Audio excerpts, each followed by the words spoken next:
I come to say goodbye. Where are you going? It's not a little trip. Charlie, will I ever see you again? Sure you will, kid. You know, goodbyes aren't forever. Then, goodbye, Charlie.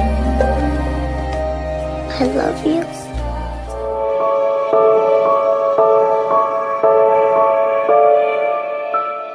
በኦልድ ትራፎርድ አንድ ብረዝማሪ በተደጋጋሚ ይሰማል። እሱም ካሴሚሮ አንድ ተጨማሪ ዓመት የሚል ከጫፍ እስከ ጫፍ የሚያስተጋባ ከባድ ድምጽ ነው። ደጋፊዎች ታዲያ ይሄ እንደማይሆን ያውቃሉ። የካሴሚሮ ሐሳብም እንደማይሻር ይረዳሉ። ነገር ግን ካሴሚሮ ለክለቡ በኦልድ ትራፎርድ ባደረገው የመጨረሻ ጨዋታ ላይ የማንቸስተር ዩናይትድ ደጋፊዎች ለዚህ ብራዚላዊ ሁሌ ያዜሙለትን ውዳሴ በድጋሚ ከመጮ አላገዳቸውም። ይህ ፕሮግራም ለ4 ዓመታት በማንቸስተር ዩናይትድ ቆይቶ በሚታወቅበት የመከላከል ልዩ ችሎታና በማይታወቅበት ጎል የማስቆጠር ጥበብ ዩናይትድን እስከ ጥግ አገልግሎና እንደ ሻማ ቀልጦ ቆይቶውን በፍጹም ጀግንነትና መወደድ ስላጠናቀቀው ካርሎስ ካሴሚሮ ነው። አብራችሁን ትቆዩ ዘንድ የአክብሮት ግብዣችን ነው።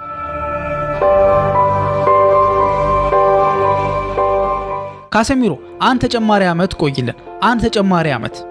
ይህ ዜማ በሁለተኛው የውድድር ዘመን አጋማሽ ላይ በዩናይትድ ጨዋታዎች ላይ በተደጋጋሚ የተዘመረ ሲሆን በተለይም ካሴሚሮ ጎል ባስቆጠረ ቁጥርና በቅርቡ ባለፈው ወር በነበረው ወሳኝ የፕሪሚየር ሊግ ጨዋታ ብሬንትፎርድ ላይ ቡድኑን ቀድሞ መሪ ያደረገችውን ጎል ሲያስቆጥር ጎልቶ ተሰምቷል።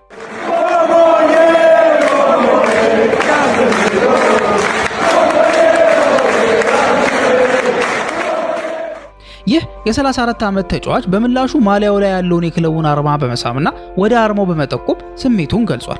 የዩናይትድ ደጋፊዎችም ይህንን ድርጊት በደስታ ተቀብለውታል። ይህ ሁሉ ትዕይንት ታህሳስ 30 ቀን 2024 ከነበረው ሁኔታ ፍጹም የተለየ ነው። ያ ቀን ሁልጊዜም ለክለቡ ታማኝና ድምጻቸውን ከፍ አድርገው ለሚደግፉት የዩናይትድ ደጋፊዎች ዘንድ መጥፎ ትውስታ የነበረበት ዕለት ነበር። ምክንያቱም ኒውካስል በኦልድ ትራፎርድ ዩናይትድን አሳማሚ በሆነ ውጤት ባሸነፈበት ጨዋታ ላይ አጥቂው ጆሹዋ ዘርክዚ በሩበን አሞሪም አማካኝነት ገና በ33ኛው ደቂቃ ላይ ሲቀየር ደጋፊው በሱ ላይ ተቃውሞውን አሰምቶ ነበር። የዚህ ዕለት ያልተነገረው አንድ እውነት ግን ነበር። ምንም እንኳን የዘርክዚ መውጣት ያስከተለው ምላሽ መጥፎ የነበረ ቢሆንም ለቅያሬው የካሴሚሮ ቁጥር ተነስቶ ቢሆን ኖሮ ሁኔታው ከዚህ የባሰ ይሆን ነበር። ምክንያቱም የአንጋፋ ተጫዋች በዚያ በቡድኑ ደካማ አፈጻጸም ውስጥ የነበረው ሳቢ ያልሆነ ተሳትፎ ከፍተኛ በመሆኑ ምክንያት ማለት ነው። ሆኖም ከቆይታ በኋላ አማካዩ በ64ኛው ደቂቃ ላይ ተቀየረ። ከዚያ በኋላ ለአንድ ወር ያህል ጨዋታ አላደረገም። ለ7 ሳምንታት ያህልም በቋሚነት አልተሰለፈም። አሞሪም በወቅቱ ሁኔታውን ሲያስታውስም ቶቢ ኮሌር እንኳን አንዳንድ ጊዜ ከሱ ቀድሞ ይሰለፍ ነበር ብሏል። ይህ የሆነው ጄሚ ካራገር በግንቦት 2024 ዩናይትድ በክሪስታል ፓላስ 4-0 ከተሸነፈ በኋላ እግር ኳስ አንተን ከመተዋ በፊት አንተ እግር ኳስን ተው የሚለውን ውንጀላ ካቀረበ ከ9 ወራት በኋላ ነበር። Leave the football before the football leaves you. The football's left them. ያ ሽንፈት ኤሪክ ቴን ሃግን ከኃላፊነታቸው እስከ መባረር ሊያደርሷቸው የነበረ ቢሆንም በዚያ ወር መገባደጃ ላይ በተደረገው የኤፍኤ ካፕ ፍጻሜ ላይ ግን ካሴሚሮ ሙሉ በሙሉ ሳይካተት ቀርቶ ቡድኑ ዋንጫውን ማሳካት ችሏል። በጥር ወር 2025 ካሴሚሮ በዚህ ሳምንት መጀመሪያ ላይ በተለቀቀው በሪዮ ፈርዲናንድ ፖድካስት ላይ በሰጠው ቃለ ምልልስ አክብሮት የጎደለው ሲል የፈረጀውን የካራገርን ግምገማ የሚቃወም አካል ያለም አይመስለኝም። አሞሪም ከሪያል ማድሪድ ጋር 5 ጊዜ ቻምፒየንስ ሊግ ዋንጫን ያነሳው ካሴሚሮ በፕሪሚየር ሊግ ውጤታማ ለመሆን የሚያስችል የአካል ብቃት የለውም ብሎ አስቦ ነበር። የአሞሪምን ሐሳብ ለመቀየር ግን የ3 ወራት ጠንካራ ስራን ጠይቋል።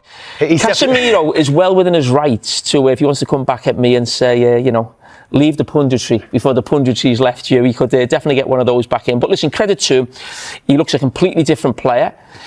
I think you've got a bit of left in you, mate. በመጋቢት 6 ቀን 2025 በዩሮፓ ሊግ የ16ቱ ክለቦች ማጣሪያ የመጀመሪያ ጨዋታ ከሪያል ሶሲዳድ ጋር በተደረገው ጨዋታ በቋሚነት ተሰለፈ። ከአርሰናል ጋር ለነበረው የሊግ ጨዋታ ቦታውን ያስጠበቀ ሲሆን ከዛ ጊዜ ጀምሮ ዩናይትድ ባደረጋቸው ዋና ጨዋታዎች ሁሉ በቋሚነት መሰለፍ ጀምሯል።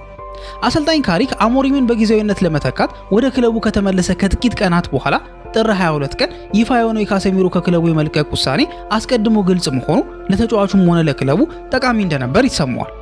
ከአእምሮ ጥንካሬው ባሻገር የዚህ ተጫዋች በኦልድ ትራፎርድ የነበረው ተጽዕኖ በአካል ከሚኖረው ቆይታ በላይ ረዘም ላለ ጊዜ የሚዘልቅ መሆን አለበት።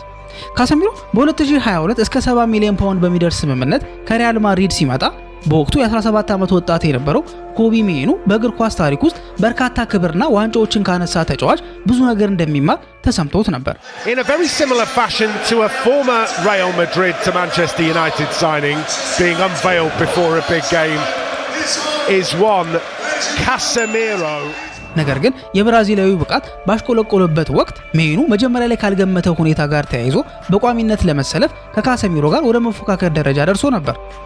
የአሞሪም ከክለቡ መልቀቅ በግልጽ ያመጣው ትርፍ በሁለቱ ተጫዋቾች መካከል የተፈጠረው ጥምረት ሲሆን ካሪክ ቡድኑን በዋና አሰልጣኝነት በያዘባቸው 16 ጨዋታዎች ውስጥ በ14ቱ ላይ አብረው ተሰልፈው ተጫውተዋል። በቀሩት ሁለት ጨዋታዎች ላይ አብረው ያልተሰለፉትም ሁለቱም ተጫዋቾች ባጋጠማቸው ቀለል ያለ ጉዳት ምክንያት ብቻ ነበር። ይህ ባይሆን ኖሮ በ16ቱም ጨዋታዎች ላይ አብረው በተሰለፉ ነበር። ካሰሚሮ በዚህ ወር መጀመሪያ ላይ ዩናይትድ ዊ ስታንድ ለተባለው ታዋቂ የደጋፊዎች መጽሔት በሰጠው የተለየ ቃለ ምልልስ ኮቢ ጓደኛዬ ነው ሲል አስረድቷል። ከሱ ጋር እጅግ በጣም ጥሩ ግንኙነት አለን። እሱ ፖርቹጋልኛ ስለማይናገር ሁልጊዜ በእንግሊዝኛ እንቀላለዳለን። እሱ የተሟላ ተጫዋች ከመሆኑም በላይ የማንቸስተር ዩናይትድ ያሁኑም ሆነ የወደፊቱ ዕጣ ፈንታ ወሳኝ ሰው ነው። ለምን ቢባል ለክለቡም ሆነ ለሀገሩ ከፍተኛ ደረጃ ላይ መጫወት እንደሚችል አስቀድሞ ስላሳየን ነው ብሏል። በተጨማሪም እሱ ሊያሻሽለው የሚገባው አንድ ነገር ቢኖር ኳስን በይበልጥ መያዝና ኳስን ደጋግሞ መንካት አለበት። ምክንያቱም እሱ እጅግ አስደናቂ ብቃት አለው። በመቀጠልም ከልምድ ጋር የሚመጣው የውሳኔ አሰጣጥ ችሎታ ነው። ይሄ ደግሞ በእድሜ እየተሻሻለ ይሄዳል በማለት ንግግሩን ያጠናቀቃል። ከአሞሪም በስተቀር ሁሉም ሰው ሊያየው የቻለውን ያንን ተሰጥኦ ተጠቅሞ ሜይኑ አቅሙን ሙሉ በሙሉ እንዲያወጣ መርዳቱ ወደፊት ምንም አይነት ዕጣ ፈንታ ቢጠብቀው ሁልጊዜም ወደ ኦልድ ትራፎርድ እንደ ጀግና ለሚመለሰው ካሴሚሮ የሚመጥን የመጨረሻ የታሪክ አሻራ ይሆናል። የዓለም ዋንጫ ከተጠናቀቀ በኋላ ወደ ሜጀር ሊግ ሶከር ያመራል ተብሎም ይገመታል። ካሴሚሮ ከዩናይትድ ዊ ስታንድ ጋር በነበረው ቆይታም እንደዚህ ብሎ ነበር። ይህ አስገራሚ ነው፣ ፍጹም አስገራሚ። ልጄ የማንቸስተር ዩናይትድ ደጋፊ ነው። መዝሙሮቹን ያውቃል። ቤት ውስጥም ይዘምራቸዋል። ቡድኑ ሲሸነፍ ደግሞ ያለቅሳል። አስታውሱ፣ ልጄ ገና 5 ዓመቱ ነው። የዚህ ክለብ በጣም ወሳኙ ነገር ደጋፊዎቹ ናቸው። ብዙ ጊዜ ጨዋታ እንሸነፋለን፣ ነገር ግን በቀጣዩ ጨዋታ የበለጠ ይደግፉናል። ለኔ ይሄ በጣም አስገራሚ ነው። በእግር ኳስ ህይወቴ ውስጥ እንዲህ ያለ ነገር አጋጥሞኝ አያውቅም ሲል ንግግሩን ደምድሟል።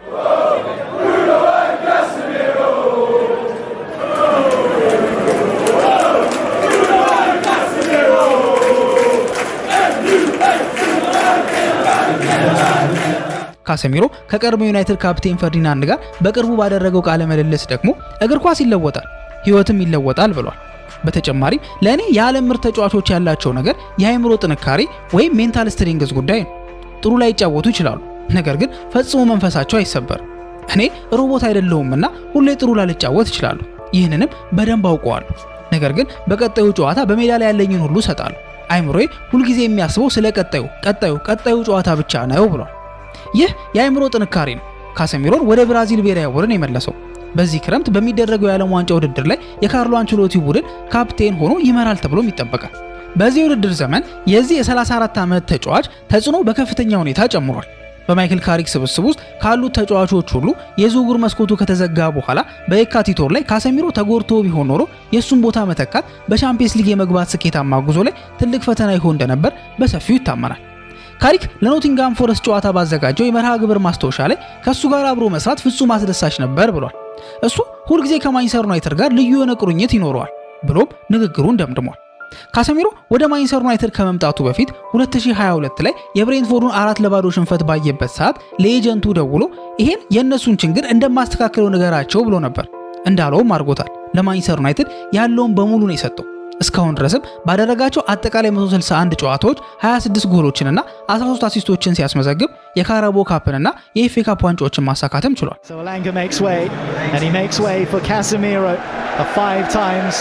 Champions League winner. Sure. Nice ball in, that header. Brilliant. Is it crossed the line? Surely it has. Yes it has. The referee's whistle vibrates. ካርሎስ ካሴሚሮ ታዲያ ከመጨረሻ የኦልድ ትራፎርድ ጨዋታው በኋላ ለጋዜጠኞች መግለጫ ለመስጠት አቅዶ የነበረ ቢሆንም በወቅቱ በነበረው ከፍተኛ ስሜት ምክንያት መግለጫውን ማድረግ እንዳልቻለም ተገልጿል። ነገር ግን የስንብት መልእክት አስቀምጧል። እኔም በሱ ንግግር ፕሮግራሙን ልዝጋ። እንደዚህም ይላል። በህይወታችን ውስጥ የምናልፍባቸው ቦታዎች አሉ። እንደዚሁም በተለየ መልኩ ደግሞ የማንነታችን አካል የሚሆኑ የተለዩ ቦታዎችም አሉ። ማንቸስተር ማለት ለኔ እንደዛ ነው። ማንቸስተር ለዘላለም ቤት ሆኖ ይኖራል። ለከተማዋ ለክለቡና ለእያንዳንዱ ደጋፊ ከልብ የመነጨ ምስጋና ይድረስ። ያለፉት 4 ዓመታት የማይረሱ እኔና ቤተሰቤ ለቀሪው ህይወታችን የምንይዛቸው ትውስታዎች የተሞሉበት ነበር።